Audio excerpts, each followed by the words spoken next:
Hello and welcome to the UK Surf Show. We are your hosts. I'm Pete. And I'm Mitch, and on today's episode, you're stuck with us. Sorry. It's just us. You're stuck However, with us. Pete's had loads of surf. I've had loads of Pete's surf. had loads of surf. Pete's had loads of surf. And before we get into that, let's talk about your appearance on camera to the child face that is now before me. Oh, you mean because I've removed my facial hair? Mate, honestly, after you remove your facial hair, how minging is it underneath where you're like, even though you think you've cleaned it and you're like, oh, afterwards. You know what? It's not that I'm after getting rid of the facial hair, because I think while I'm trying to grow my hair out, it makes sense to have a beard, because this amount of hair on top doesn't work with this little on the bottom. But I was just like, the beard's been on for so long, I just wanted to remember what my face looked like. It was a last minute decision earlier. Mate, you should have kept it. You look better with it. Yeah, more of that thing you can cover up, the better for everybody, to be honest. I swear I used to have a chin as well. Where's my chin gone? It's because you're a civilian now. Your chin's it just starts to join into one. It just goes down into like one chin. The more you get, the less exercise you do, and all that sort of stuff. It just goes down into one chin. I've been out running again. I mean, this isn't the beard and facial hair podcast, but, there's been a lot of surfing. There's been a lot of beard and facial hair in. There's been a lot of stuff to talk about. I mean, we should start by, sponsors of the show, Tiki, who sponsored the Devon edition. We carried on sponsorship with them. We're going to be doing more stuff with them. And we've got a winner for the surfboard competition that we had on that as well. So the winner of the surfboard is Nick Hunt. Congratulations to you. Tiki will be in contact with you to send you a bloody surfboard. That's awesome. Well done, Nick Hunt. Careful how you say that. Nick Hunt. Yeah, lucky his name wasn't Mike. That's a great prize. I would love to have had that board. Whether I surf it or not is irrelevant, but just even as a display piece. So absolutely stoked for you, Nick. Let us know when you get it. Send us a wee picture. And thanks again to Tiki for arranging that and sorting that out. Yeah, and while we're on Tiki still, the Evolution boards that we had, the Evo, which is a 7.2, which I thought was, they're all back in stock from tomorrow for Tiki, from when this goes out. And they've got the Evo Fish, which is like the fish, the Evo Glide, which is like mini Mal mid-length sort of thing, and the Evo Trim, which is a longboard, and they're all back in stock tomorrow. And we're going to get to try a lot of these soon, and I'm very excited about trying it, because, actually, the fact that I now ride 6.2s as well, so... Took you longer than I thought to drop that in. I did wonder how long that would take to... Oh, what, the 6.2 bit? Yep. Oh, mate, honestly, I've had such good fun surfing. Like, as I said, Lost Shore gave me the bug to surf wave pools, and now the waves, on a good run, 23 minutes from my house I can get to the wave in, and it is... I've surfed, so now I surfed with a friend of the show, Jack Besant, the other day, name drop there, and name drop my other friend, Ben Gravy. So friend Jack Besant, I surfed with him and his son I went on the intermediate for a test out to see what it was like. I must say, in all honesty, I absolutely hated it, the intermediate, for what I've been surfing now. When I first went there, I was terrified of the intermediate, and for what I've been surfing now, I'm like, there's not enough power in it, or for what I want to do. And then I went with friend JB, I went to the Advanced Plus, and I was doing that. Right. And that was quite fun, but it's very much like, whoa, like really fast, super go, go, go. And then the other day I did Advanced, and that's the perfect way for me. Advanced is, I reckon, somewhere, if you're going to Lost Shore settings where you've got cruiser and then turns, Advanced is right in the centre of that cruiser and turns. And then, but it's super fun. And I was like, so I was going to take my own board, but I didn't for some reason. I can't remember why. I think I was running late. And I was like, I'm going on the Advanced. I don't know what it's like first time doing it. I'll just grab one of their foam boards there. So I grabbed the 7 foot. And I was popping up, and then I was cutting back into the foam ball, and I was trying to then turn back in, but I don't know if I was cutting back too far and get too far into that foam ball, because I couldn't get back out in front of it all the time. And then friend JB had a board that was made by Dom from Origin Surf Co. that made my longboard, and it's called the Hobbit Foot, and it's based on a mini Simmons, and it's wide, but it's 6'2", and I was like, oh, let's have a go on that, thinking, oh, I'm just going to smash the shit out of this and smash another board up at the wave. Yeah. Mate, I popped up on it. I was like, woo, this is fun. Yeah. Well, no, I didn't even get skateboard wobbled on it because it's quite wide, and I was like, I found it quite easy to pop up. I only had one go on it, and I was like, because I wanted to, because I was in the zone already straight away, trying to practice that, like, and this is the first time, I think, of like, even though I've said my surfing's advanced going to wave pools, it's been more like trimming up and down and little turns, nothing too big, and changing board sizes and trying to. I just feel like it's got better. This is the first time I felt like I've actively like been like, right, cut back into that foam, and then try and pull back in front. And like I'm like going back like even 2 or 3 months ago, I was like, I can't even. I don't know. I couldn't even imagine being at this point. Like going back a year ago to like, I've been thinking about this a lot recently, as in the podcast carried on running because we had episodes to do, we had things booked in, and I've really felt over the last couple of years that I've just been like some sort of, you know, fake like imposter syndrome of like, I've hardly been surfing, all the shit's been going on, and I just haven't had time for it, and I've just not lost the love for surfing, but lost the like the get up and go to go. And like, as I say, this year now, I've been surfing more in this year than I've been in the last 2 years. And I'm like super keen now of like, really, I feel like I'm back in my proper place and proper, like, I don't know how to explain it. I feel like I'm back to like, and now I'm thinking about, oh, next time I can go to the wave, I can actually then practice that cut back, and then I can do this, and then you can tuck down, and there's a little bit of a barrel, and I'm like thinking of like stuff like that, which is what I used to be thinking about. Oh, next time I go surfing, I can try this, and I can do that, and like getting really animated and excited. Yeah, I think that's the most I've ever spoke on the podcast, so I'll let you talk now. Go. I don't know where to go from that.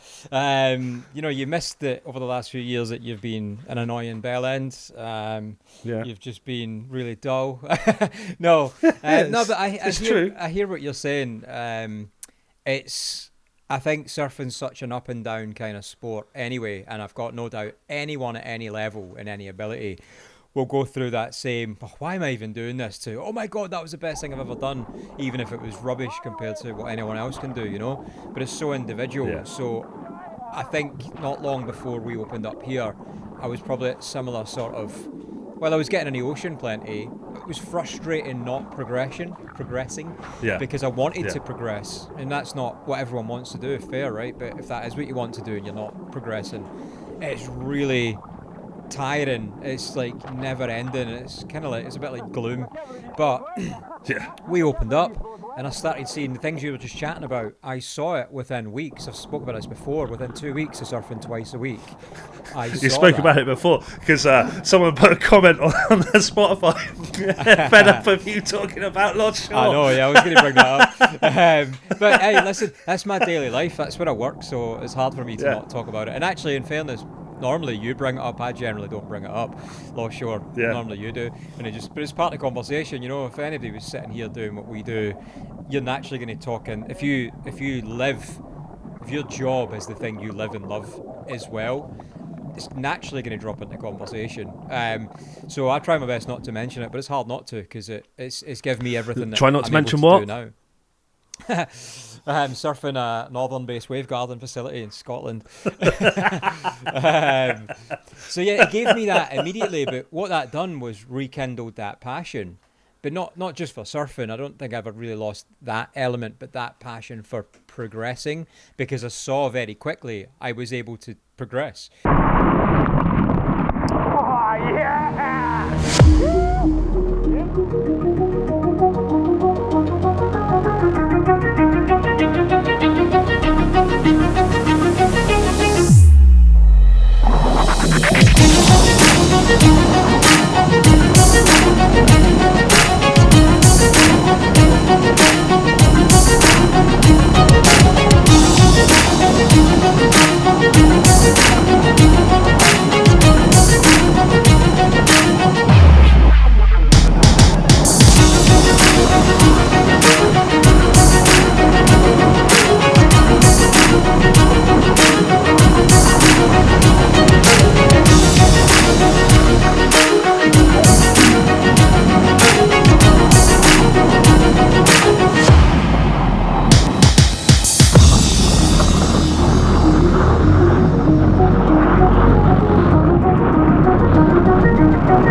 refinement over and over, which is where I think you are now. And it's been great to see you back in the water loads, actually.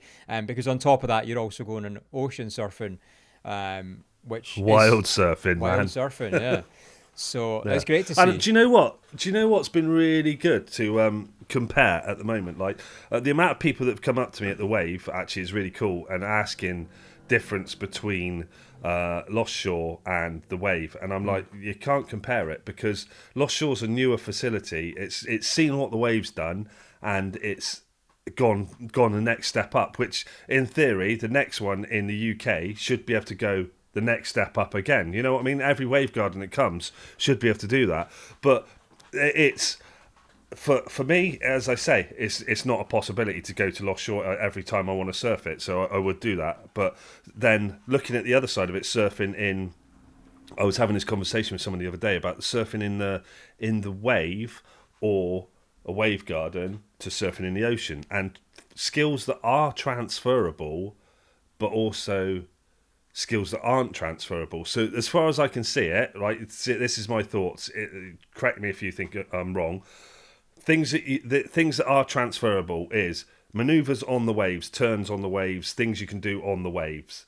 Pop-up speed and paddle fitness transferable into the ocean. The only thing I don't think that is transferable is the catching of the wave, because in the wave garden, you're in the same spot, you get told where to go from, and every time it's going to do the same thing. In the ocean, it's so unpredictable. That's the only thing I think. There's probably more stuff like duck diving as well. You know, you don't get to do that, or turtle rolls or stuff like that, because you don't need to do any of that.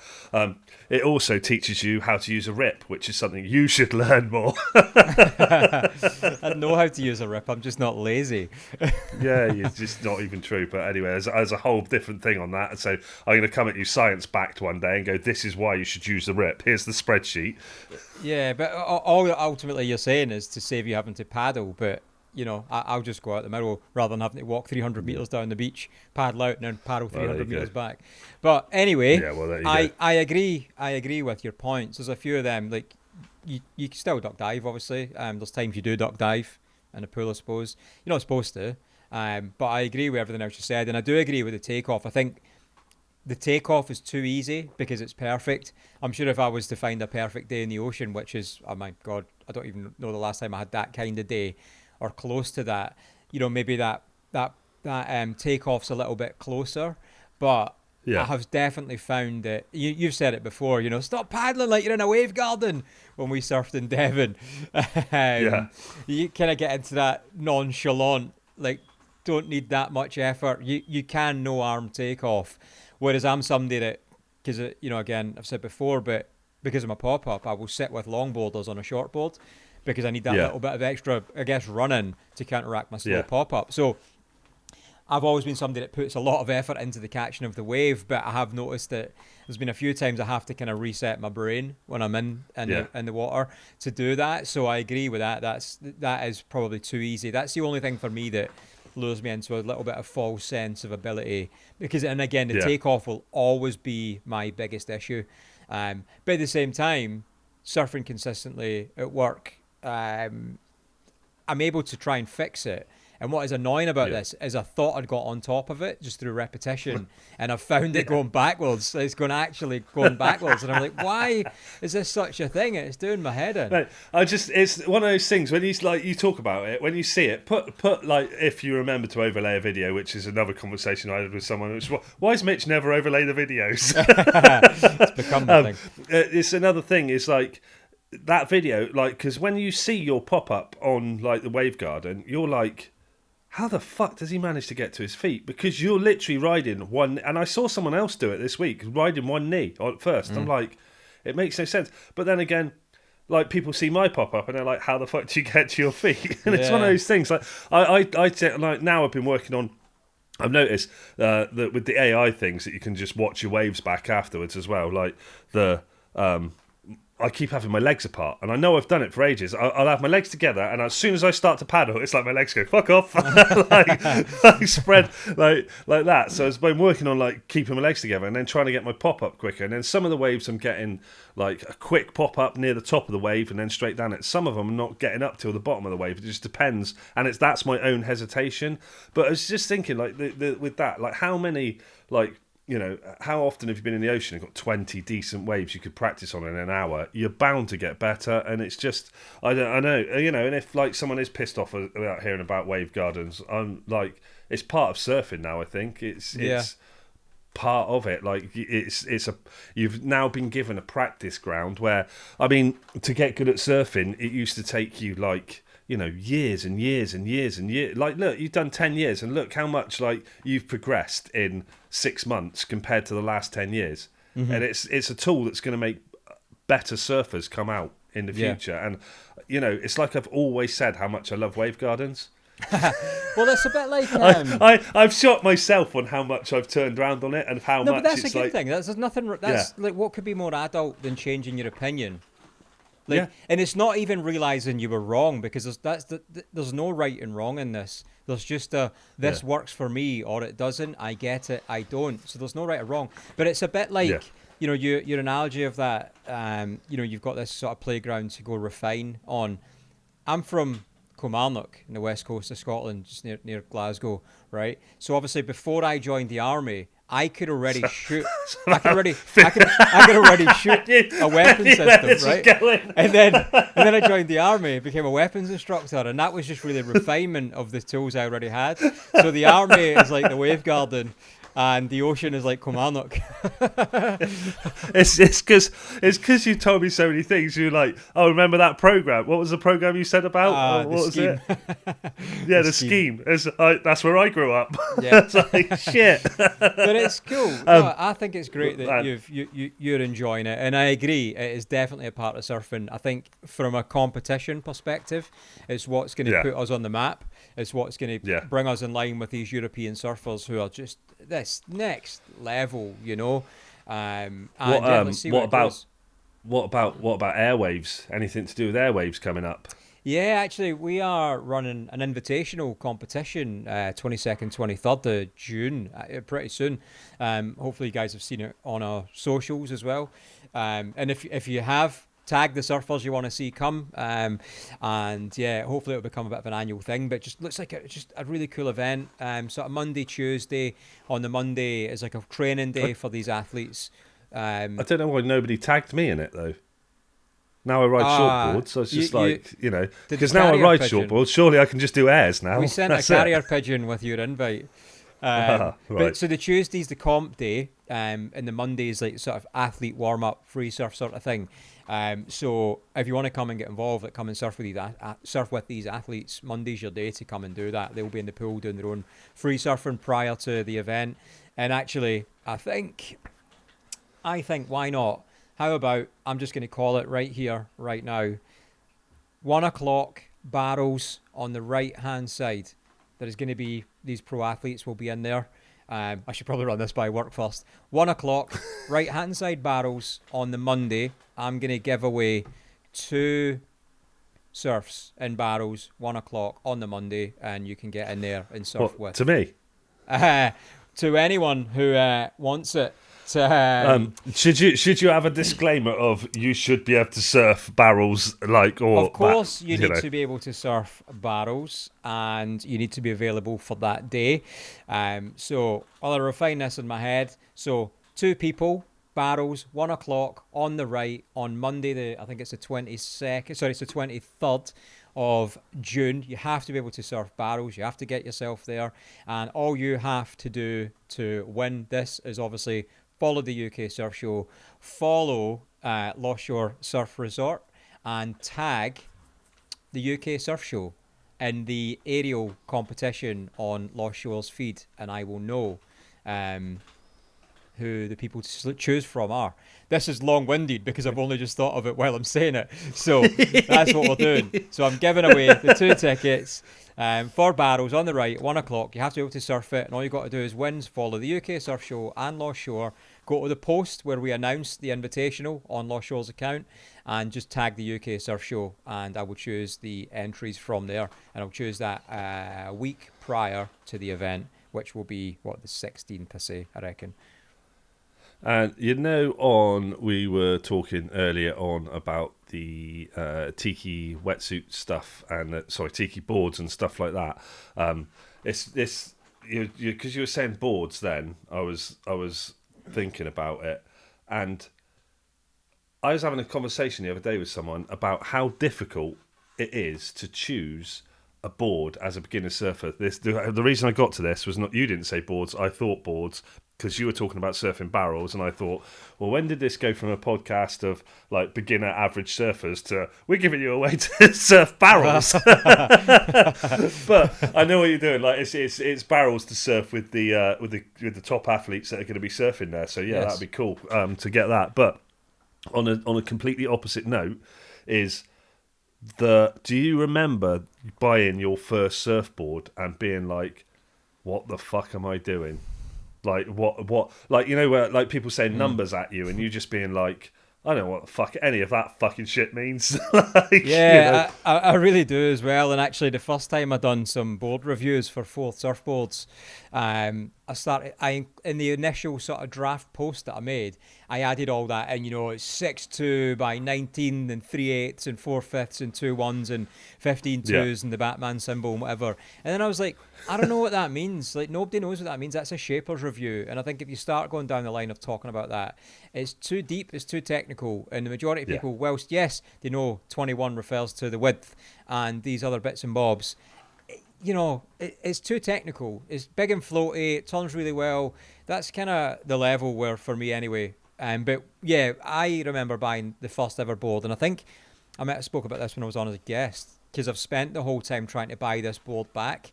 I'd just come back from Afghan. We had that week of adventure training in Yuki, and I surfed on the last day, and I knew I was hooked. So maybe 2 months later, we had a family trip to Yuki, and I'd surfed a couple of times, but it was like rental boards I'd used in between that. So I was already bitten by the bug, right?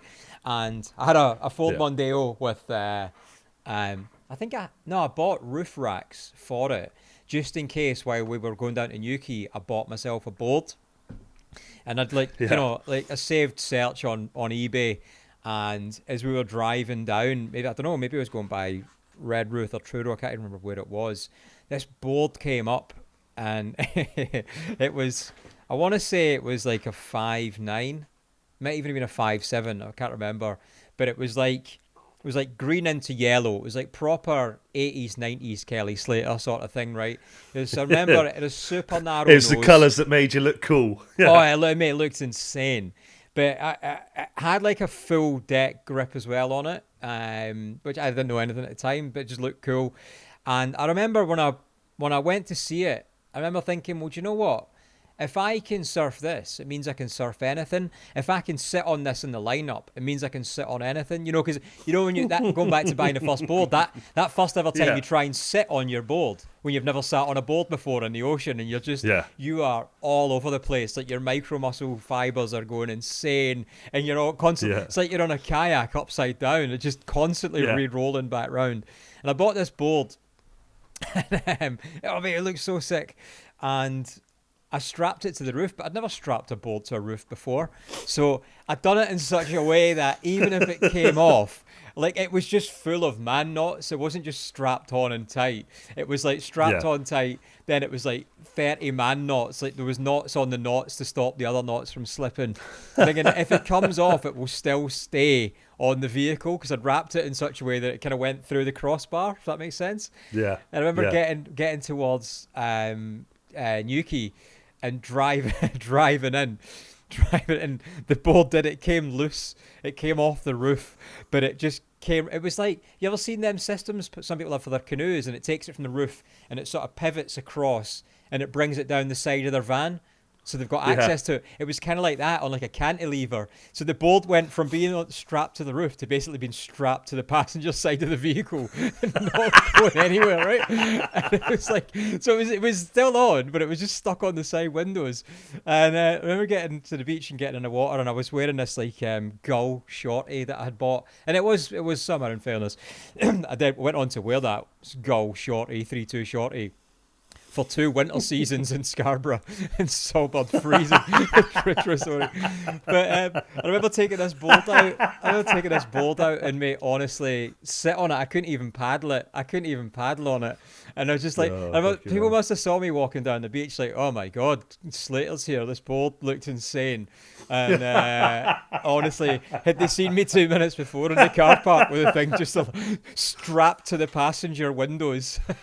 Oh man! So I do remember buying my first board. It was just, I almost think it's a rite of passage though, that everyone, especially if you start surfing later in life, like you just have to go through them, make them mistakes, buy all the wrong gear before you realise, oh, surfing doesn't work like that. But I think mine's right here. My first board. And I think I don't even know what it is when I stand up next to it. Hold on. Yeah, it's got to be 6 foot. It's got to be a 6 foot board, right? And I can remember buying it in a local shop and it being like, oh, I didn't buy it. My dad bought it for me, and I think it cost something like £89 at the time, which was a massive deal. This is in like 90 something. But like, if you look at the side, it's like it's got a bit of sellotape down the side that's just been glassed over or something. I don't know. It's not the best board, but I just keep it. It's like sentimental sort of thing, so I just keep it. And first time I surfed it, I remember standing up on it and literally straight lining it on it and thinking like, it's got a wave down the middle of it, being like, I don't know what it was. I must have been 90, 94, 96 around then, something like that, being 14, 16, going, I am the kiddie with this short board with a wave down it. I look like, and going like, told the story before, but like getting up, straight lining it and just going straight into this fat guy that was like stood on the beach like halfway out in the water and just like pierced him basically, like coming out to see it. But like I could do nothing on it, and it's like it's a shit board, but it's set like that. And then from then, I always used to just go and get like rental boards or hire boards or whatever, from whatever shop we were surfing at, if we were surfing in Woolacombe or Newquay or whatever.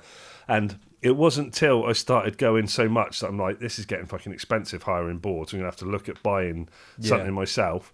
And I bought a talk board, and the talk boards for beginners, I think they're bloody brilliant on the beginner talk boards. They're really, really good fun. And they're just, I don't know, they just seem to have lots of volume and stuff in them, I'm sure I had a torque in my quiver when I was starting out, and I remember it being absolutely bomb-proof for one. But I think I've not been on a torque board for such a long time, but I don't know why, but I remember looking at a load of boards online not that long ago. And I do remember thinking torque boards, I don't know, they seem to have just come like a long, long way in terms of there's absolutely an element for performance surfing within torque boards if you want that, but also there's an element for beginners, there's an element for, sort of a more indestructible pool board, if you like. It seems like there's something for everyone. I'd actually be quite curious to go and have a look at torque again. Yeah.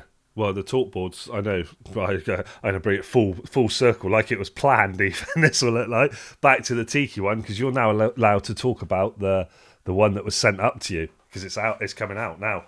You're officially, I've been told, that the Evolution Amped, that you're allowed to talk about now, which is the Tiki's version of the Evo, but they're aimed towards more professional sort of, well, I say professional, I don't know what the right terms are, but...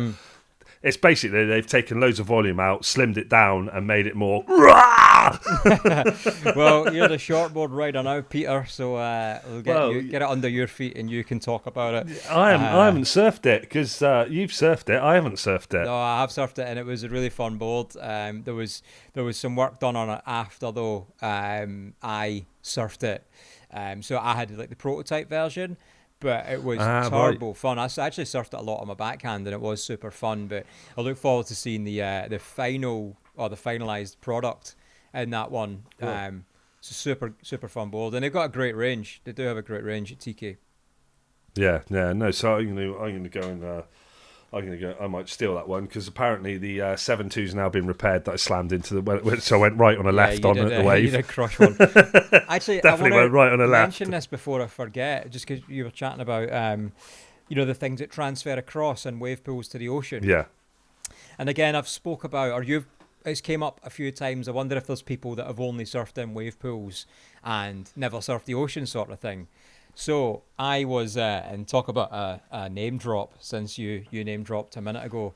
I was hanging with Belly, Stephen Bell, Kelly Slater's manager through the glory years, day before yeah, yesterday, and we were just chatting loads of random bits and bobs, and can't remember what we got onto. In fact, that's what we were talking about. Your point at the start about what you're able to now do. You're sort of learning cutbacks and turns, like the things that you were like, oh, I thought I'd moved on from being able to do this stuff, and you're now like actually doing it. We were chatting about that and how wave pools have been beneficial. Certainly for me, I said I saw a massive gain straight away. And he showed me a video of this guy that he knows, who's a complete beginner surfer. And for 6 months, I think 6 months ago, he started surfing Kelly's pool in Abu Dhabi, right? Abu Dhabi. yeah. And that wave is big, like in terms of size, it's big as well. And obviously punchy, and it lasts like, I don't know, it's a stupidly long wave. 4 weeks, yeah. Yeah. He's been on one wave since he took off on it. But, 6 months, he's now can surf it. Yeah, so it was like, look at this guy. He started surfing 6 months ago. And I say started surfing, I mean, first ever time he touched a surfboard 6 months ago. And he was showing me these videos of him, like, insane technique on backhand barrels on this massive throaty thing. And he'd been and had his surf, I think 2 weeks ago, his first ocean surf.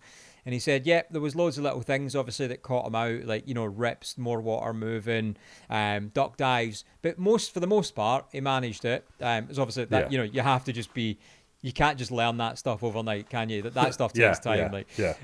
So he got out back. I can't remember the spot it was, but it was somewhere pretty gnarly. Pipe. Well, it was somewhere serious.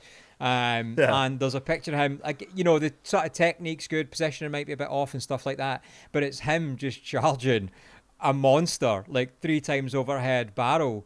Guy started surfing 6 months ago, and it's taken me, that's kind of what I was saying, it's taken me 12 years in surfing for Lost Shore to open, for me 2-3 weeks later to be able to finally do a cutback properly. Yeah. Do you know what I mean? I wonder what it'll do long term to like localism and stuff like that, because like a lot of localism is done not only people surfing there but in spots, but also surfing like how well they surf. And if people are coming out like 6 months into their journey not knowing everything but can surf like that, it's going to throw another spanner into the works of localism, isn't it? I guess so. It's just something that doesn't need to exist. I think. Yeah, no. I think there's definitely an element in spots that are waves of consequence, where if it goes wrong big and bad. I think absolutely people need to be reined in and educated. But just because you've surfed a spot for 3 days longer than somebody else, it's just found that spot, which when you say found it, you're not fucking Christopher Columbus. Like, you've gone and you've walked the coastline and you've found Pease Bay. Do you know what I mean? We were having this conversation the other day about actually I was surfing with a couple of guys, Gary Holland, I've been chatting to him for years on the Instagram. I've met him a couple of times at the wave because he's Bristol based, and I surfed with him the other day, and that was fun. But it was that same conversation of, we were talking about the local spots, and like, it's like, you got fucking Google Maps. There's no such thing as a secret spot anymore. You can literally zoom in and go, oh look, there's a fucking wave there at that part that I've never been to before. I think there's just spots that don't need to be publicly spoken about as a difference, So we'll still refer to that as a secret spot. That's fine, but it's just spots that don't need to be publicised and don't need to be spoken about. Like, we'd say it all the time, like, unless they're on Surfline, like, we don't name spots on here for that very same reason, because we don't, it's nice to know you've got somewhere to go that's obviously quieter as well. So some wild surfing.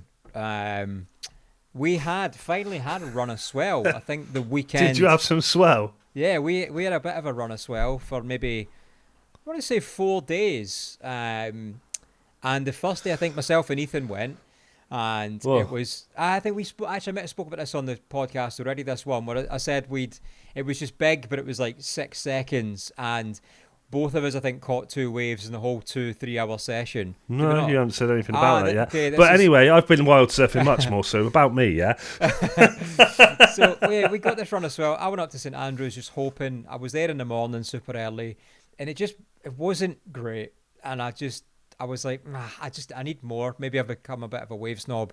But, even though I'll still get in for, I mean, you saw what we got in for with Ben Gravy. Jeez, wait, in fact, that video's not out yet, but I'm sure people will have seen it on Ben's video. But it wasn't messy, though. It was clean. It was just really small. Yeah. But went up there just because I was desperate to surf, and it just didn't really arrive. So I didn't get in. And I stayed late. And then it started really, like nobody else was about, it started picking up. It was getting bigger and bigger. But it was also getting quite messy. It was howling, actually. And then Ethan turned up and me and him decided to get in. And it was just me and him. And it was big.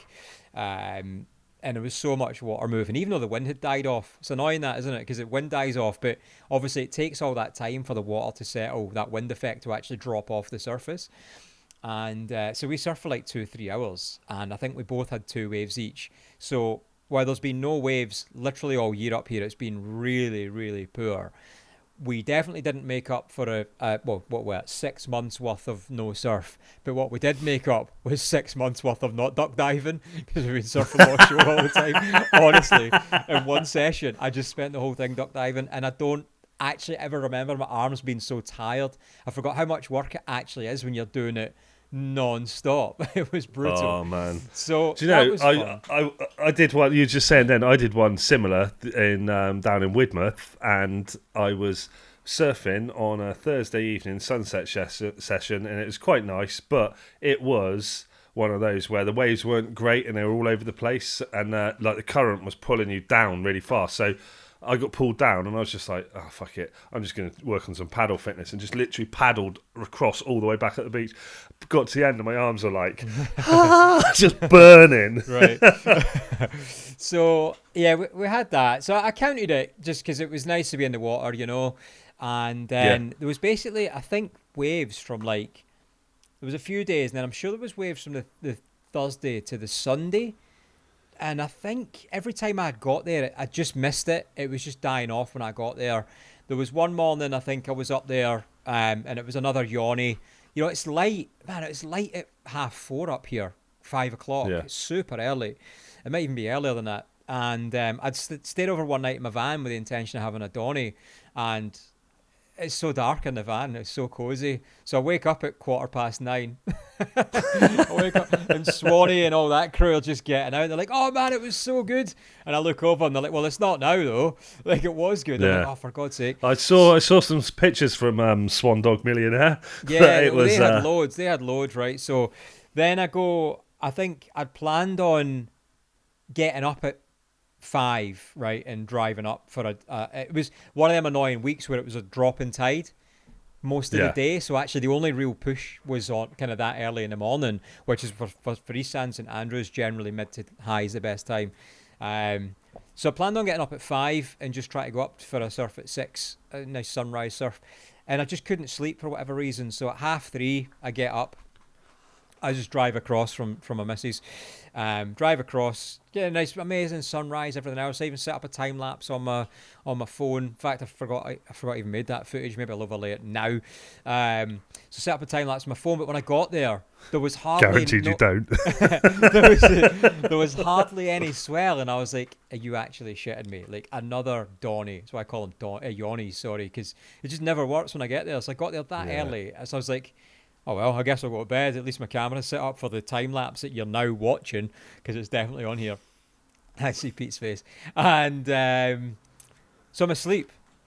And I just hear this banging on the side of the van. Like my van's properly sound deadened because I've done it all myself. It's really good. And I hear this like thud, thud, thud, thud, thud. I'm like, what the hell is that? And I'm thinking, oh, maybe it's Swanee, because I don't know why they never wake me up. Like if they see my van's there's nobody in the water. They never wake me up. Just bang on the van. So anyway, I'm thinking, it's them. It's Swanee's banging on the van, and but it's like really aggressively banging, like somebody's trying to get in. And so I'm shouting back. I'm like, I'm coming. And I've still got my nuts out. I've still got no clothes on. So get my clothes on. I open the curtain and I can see Swanee and everybody else, and there's this guy with them I'd never seen before. So I get out, right, and you know me in the morning. Stay away from me. I'm not very good. I don't want to talk. I've got no life. I'm not good at mornings. 23 years in the army. I never clicked in for me mornings. I can get up and be professional when I have to, but when it's just like, as much as I love surfing, I love sleeping. Yeah. So I get out the van and I'm walking towards Swanee, and this guy is full of life, charging at me, and he's like, let's do it, let's do this, let's get it done, come on, you're the guy, let's go. And I'm like, what the fuck? And I can see Swanee, my mate Andy, and a few others are just laughing their tits off behind. I'm like, what the fuck? And this guy's like right in my face going, let's go, let's do it, let's do it, let's go. American as well. Let's do it, let's go. And I'm like, mate, get the fuck out of my face right now. Like, get the fuck away from me.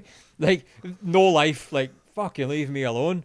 And these, like, Swanee and all that are egging him on, and I'm like, what the fuck is happening here? Am I dreaming? And so then Swanee's come over, and Swanee's going, show Mitch your Strava, show him your Strava. And Swanee's going, this guy's does the fastest mile in all of America. He's got the fastest record mile, show him your Strava. And the guy's back in my face, he's got his phone, and he's showing me Strava, and I'm like, am I fucking dreaming? What is going on? It's 5:15. It's 5:15 in the morning, right, or a little bit later, right? And the guy's trying to show me his Strava, and the guy's going, "You're the army champ, sprinting, aren't you?" And I'm like, "What are you on about?"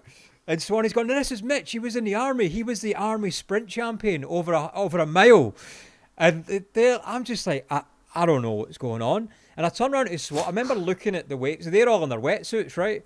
And I remember looking at the waves, and there was hardly any waves, and looking back at Swanee and Andy, and I remember saying to them, I was like, I must be dreaming, because firstly, this definitely isn't happening. Whatever's happening right now isn't happening. But I'm looking at you lot in your wetsuits, and I'm looking back at the beach, and there's no waves out there. So I must still be asleep. I don't know what's going on. So anyway, what happened? This guy's out for a random run in the morning. They're all there, right? And as Andy put it, this guy was very easy to prime, which is a really great way of putting it. I've never heard that before. It's a very military way to put it. Andy's ex-military. Right. And I don't know how they got onto it, but the guy was obviously chatting about he's really fast, over a mile. I don't think he was even that fast. But they've gone, knowing that I'm asleep in the van, they've gone, see that guy in that van?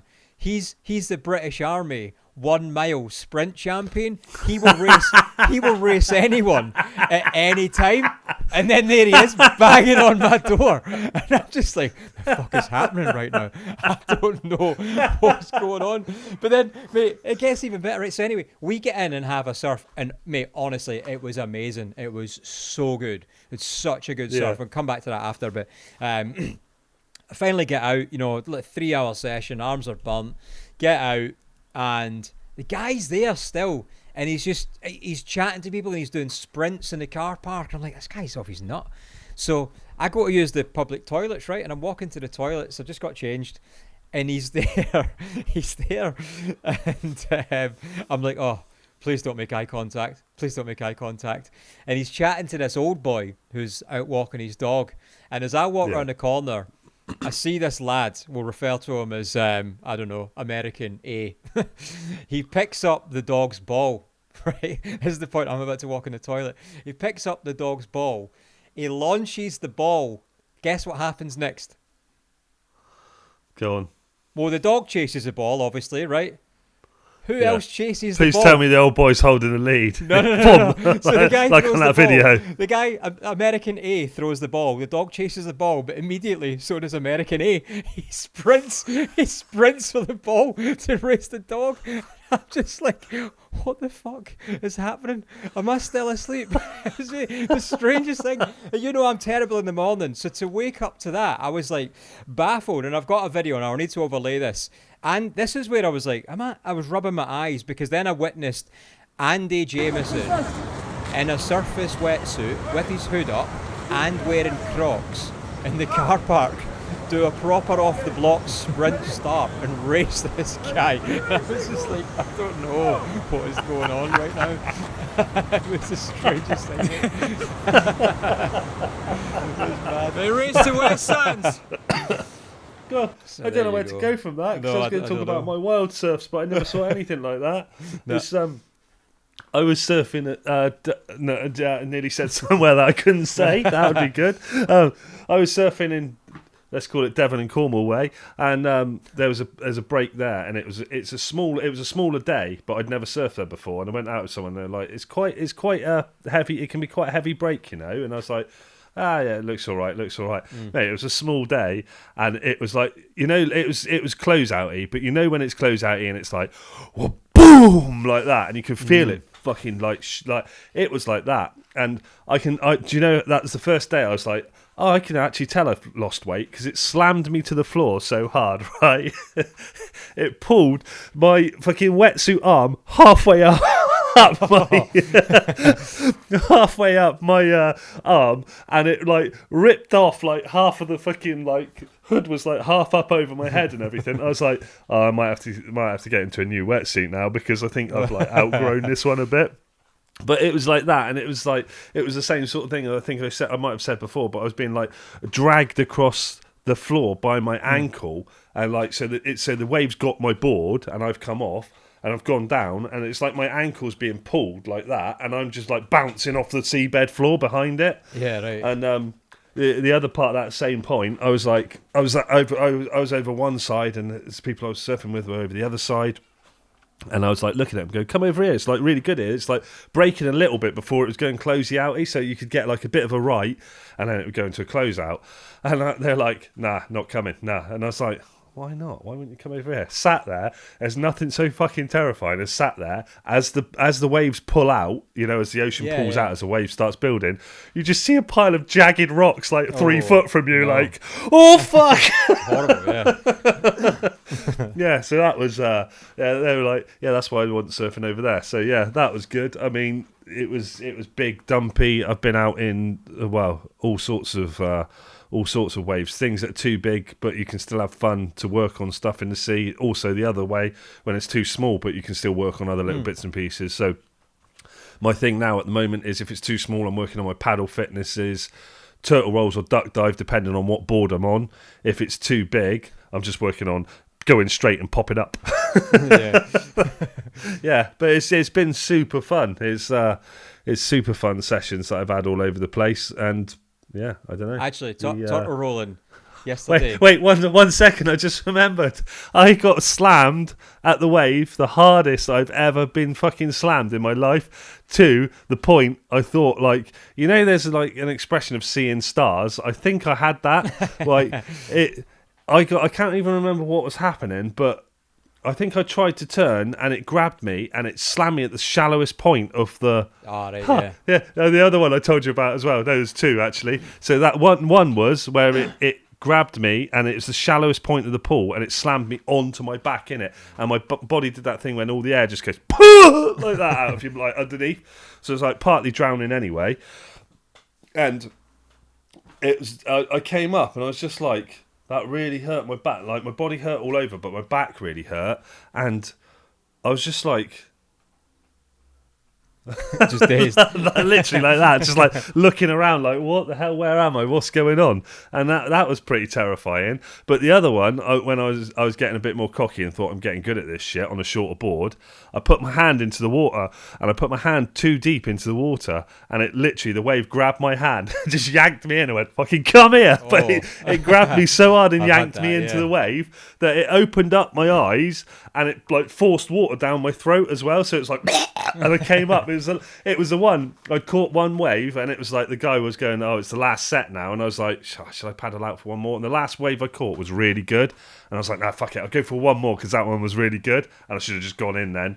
So I got the last one, and it literally grabbed me, threw me and choked me. And it was like, yeah, this is what you get, boy. Just like threw me back into the shore. But I mean, I've had, as I say, loads of it lately, like great surfs, good times at the wave, good surfing with people, which brings me on to the new thing, which I recorded the first two, but I might have to re-record them because I was looking at my dodgy camera angles and I was like, nah. And But we're going to be doing the 60-second surfer now on our Instagram. So random surfer you meet, random person, could be anyone, could be a pro, could be, if we, hanging out with Ben Gravy or Jack Besant, some of my friends there that I talk about. And, Mitch is hanging out with Kelly Slater's crew or whatever he hangs around with now. Like, it could be anyone, and we just, it could be either that or some guy that we chat to, or someone that's, works for the Wave Project or whatever, and it'll be 60-second surfer, so it's 60 seconds, fast questions, one-word answers, blah, blah, blah, blah, blah, blah, and they'll be going out on our social medias patented coming as very well. soon. Copyrighted, patented, all of them words that means no one else can do it. Yeah, 60-second surfer. Yeah, that'll be good. Because we kind of realised, actually, the amount of people that come up firstly and just say hello is insane. But then the amount of sort of passing people with interest in stories as well. So do you know what? 60 seconds of conversation, probably quite a good wee piece for Instagram. So yeah, we'll be doing them loads. Look forward to them. And I just wanted to come back to your that thing about your wetsuit being twisted on your body, because I've had that so much recently that it's not that I'm trying to do airs, but I'm definitely trying to do big Superman ejects. And sometimes, depending on the waves I'm surfing, how I get slammed, I'm getting that same thing where you get slammed on your back, but on the surface of the water.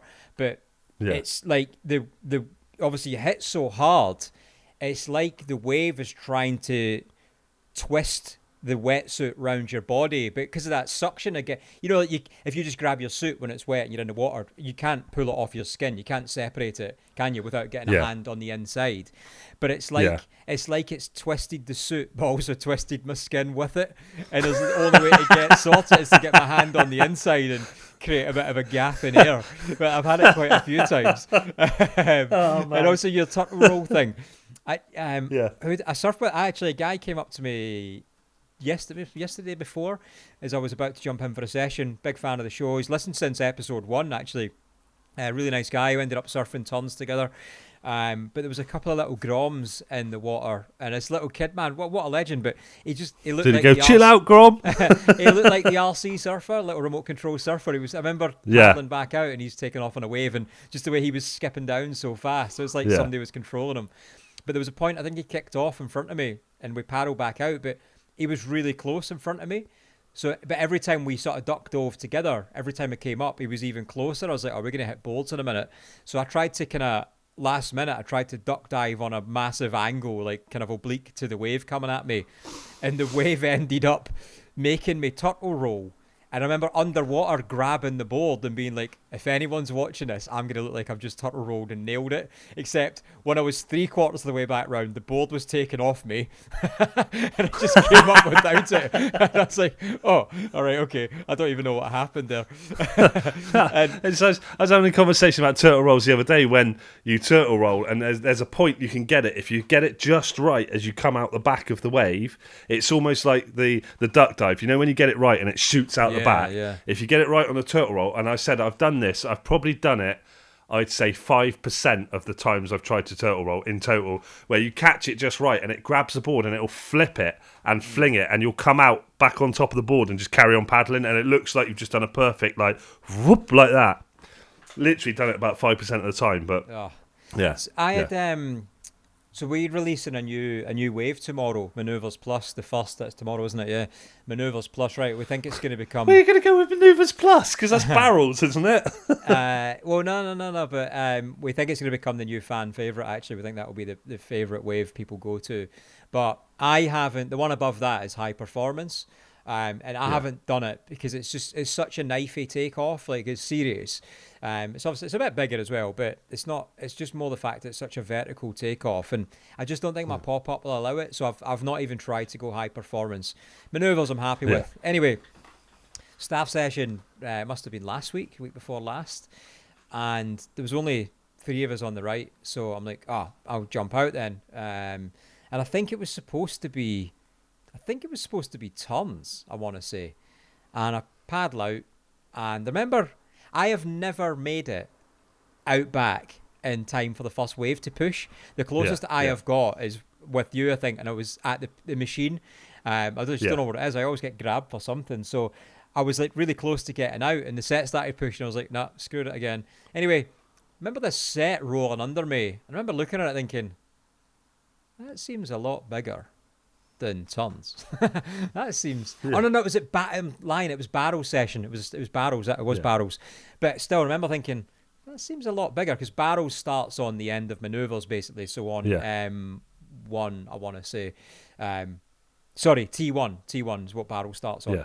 Then it goes to B2 for the actual barrel. So T1 is manoeuvres. So paddling out, and I'm like, that looks a lot bigger. And then it passed under me, and I was like, that also feels a lot bigger. And I get out to the lineup. The other two surfers that are there have already taken off. They're in the inside, so I'm just sat waiting for the next wave to come through. And I look up it because we've got that display, haven't we? It tells you the wave, tells you everything that's coming. Z1. What the fuck? So just again for context, so manoeuvres finishes on T1, right? Barrels is B2, and it starts on T1. So I look at the display, and it says T2 slow. And I'm like, and don't be fooled by the word slow, by the way. There is a fast, but don't be fooled by the word slow. T2 slow, manoeuvres is T1. And I'm like, well, that's not barrels. And I remember thinking, oh man, I am so getting drilled on this. And I took off so early. Like if the takeoff's 3, I was like taking off 2 because I just wanted to make sure I had the time. To be fair, I made every one, right? And it's such a good wave. Like it's big, it's wally, it's fast. It'll allow you to get away with having rubbish technique because it will just push you through it. But I think I only made. So is this manoeuvres? Was this manoeuvres this is plus? Basically then, the start of manoeuvres. This is manoeuvres plus. Yeah. So right. I was like. So this is turbo megaturns, yeah? Turbo Megatron turns. I think I only made them waves through fear of dying. Like no other reason. And that's a great reason to make them, but oh my god, was it fun. It was super fun. But when I paddled out, when you just know, you're like, that seems unfamiliar. Yeah. But yeah, it was really good. It's scary. It'd be good to I do love the things of the settings of how they go on the wave gardens, but I'm also mindful of like someone said about talking about wave gardens, not turning it into a wave garden show, but with this accessibility and the shit waves that are in the UK most of the times, if there's no waves, I'm gonna surf a wave garden from now on, and that's gonna be it. And at least I'll have something to talk about surfing wise then. Yeah, no, hey, listen, if waves turn up here for the next 2-3 weeks, I'll go surf it every day, and that's all I'll talk about. But until that happens. And also with saying that, I've also got to apologise to the young lady that told me that my stories in real life go into much more detail than my stories on the podcast, because when I tell the same story on a podcast, I normally shorten it to, it was really good. Yeah. We've only got so much time to tell a story. Yeah, that's it. But I think unless you've got anything else to talk about, we've gone on for 56 minutes about surfing and Lost Shore and the wave and wild surfing, and I think there was lots more stuff that I did wild surfing, but I just can't remember it. And apparently now I surf so much, I'll have new stories for the next one, so that's all good. Yeah. Do you know what I have got to mention as well? Go on, you go. I just wanted to talk about, because it's obviously, we're in the Lost Shore edition now that we're releasing episodes on. I tried some of the O'Neill suits, Technobutter suits, at Lost Shore, the ones with stock. Just because I figured, well, if we sell it, we might as well use it, see what it's like. Yeah. So I took out a 4.3 Hyper Freak, hooded Hyper Freak. I think it was a plus one, which is insane. I think it was just before the water started getting super warm, so it was maybe still at like 14. It got up to 19, but it's back down to a freezing cold 15 now. But oh man, I've not worn an O'Neill suit for such a long time, but it's just so comfortable, such a nice suit. Interested to see what that's like in the ocean this time of year, because I don't think I had an O'Neill Hyper Freak years ago. But it was like a summer one. It was a 3.2. And I don't really think, I've always said this, but I don't think there's such a thing as a bad summer wetsuit, really. Because it just needs to keep the water off your skin, that's it. But I remember thinking that suit was awesome, but to be back in or trying one of their Hyper Freak winter ones, it was such a comfortable suit. It feels like clothes. It's a great bit of kit. They sent me one as well, but I just haven't used it yet because it's too warm. Yeah, fair. So they sent me that. They sent me gloves and boots and everything as well. So yeah, cheers to O'Neill for that. And when the weather cools down a bit, I will get back in that, because if I put that on at this time of year, I'm literally going to be. I've been sweating out in a 3mm on my 3mm surface suit. So I've just been like opening the chest and like flushing it through all the time, because it's ridiculous. But a reminder as well that the Surf and Skate Expo is the other thing that we're going to be at. We've officially got a booking for somewhere to stay down in Cornwall for that week, and the weekend of the 11th to the 14th of September, the Surf and Skate Expo is on in Newquay, and there'll be different people from promotions of skateboard and surfing industry from throughout the UK. So that's going to be pretty epic. And we are going to apparently have a little booth down there where I can't speak, but we are going to check it out. We're going to be recording some episodes, get one of those little on-air signs, and apparently there'll be a little window so we can sit there like in a goldfish bowl. Nice. And apparently we've got to sit there all weekend like this. The whole weekend. Just waiting. But we'll be down there recording episodes with people. People are free to chat, and then throughout that week, I can't remember which side of it, we're going to be in Newquay and throughout Cornwall recording episodes. We've got actually a few places in different places of Cornwall we've got to record the week before, and then that weekend there's quite a few decent people coming apparently, so hopefully we can grab some of them as well. And there's some other interesting things in the pipeline that might be coming up soon around that sort of time as well, so but I'm not allowed to say anything about them at the moment. And we're in a rubbish location as well, so that'll be horrendous for us where we're staying. Oh yeah, I know, right by Fistral, like on the beach basically, so it's going to be awful. Have to not have to fight for parking. That's one of my favourite bit. And 3 hours. Probably better. We'll just take one van. I think we'll be better if you just pick me up on the way through. Yeah, probably do that. Yeah, and then just chuck everything in one van. We'll figure that out, but that's not. Maybe this is a conversation not to have on the podcast. Exactly. But that'll be cool. So don't forget, if you want 10% off at Surface, use the discount code UKSurfShow24, and that'll get you 10% off anything you order from Surface. And if you want 15% off surf and accommodation at Lost Shore, use the discount code UKSurfShow. For accommodation, though, you have to send an email to info@lostshore.com to get that discount applied. But for surfing, UK Surf Show, get you 15% off. Yeah, Cookville Clothing, UK Surf Show 10, that's 10% off at Cookville Clothing. And for TK, if you want 10% off everything except boards, use the discount code UK Surf Pod. And there you go. With Tiki, they've also got 20% off Patagonia sale on now, starting tomorrow after this come off as well. And I think your 10% will work on the final total of the. So if you've got stuff from their Patagonia range, you're potentially getting like 30% off or something. I think. Don't quote me on that, because I think it'll work at the end of it. I do love a Patagonia. Yeah, it's cool. Yeah, no, I did, because I was chatting to Matt, and I was like, like I say Tiki, and I think a lot of people just think, you've just got Tiki's own brand, but they sell like everything there, and they've got these. What's the little? I always want to call them the Bombay Bad Boy, but it's not. It's the Bamboo Bay, isn't it? You made me be unable to think of what it actually was there because of your Bombay Bad Boy, which I hadn't actually thought of before. The Bombay Bad Boy. I like that. I like their stuff. It's cool. Yeah. So that's pretty much it. And I think we're next time with somebody. We are with somebody. Mega. Yeah. Thank you, everyone. Right. Nice. Happy See you later. surfings.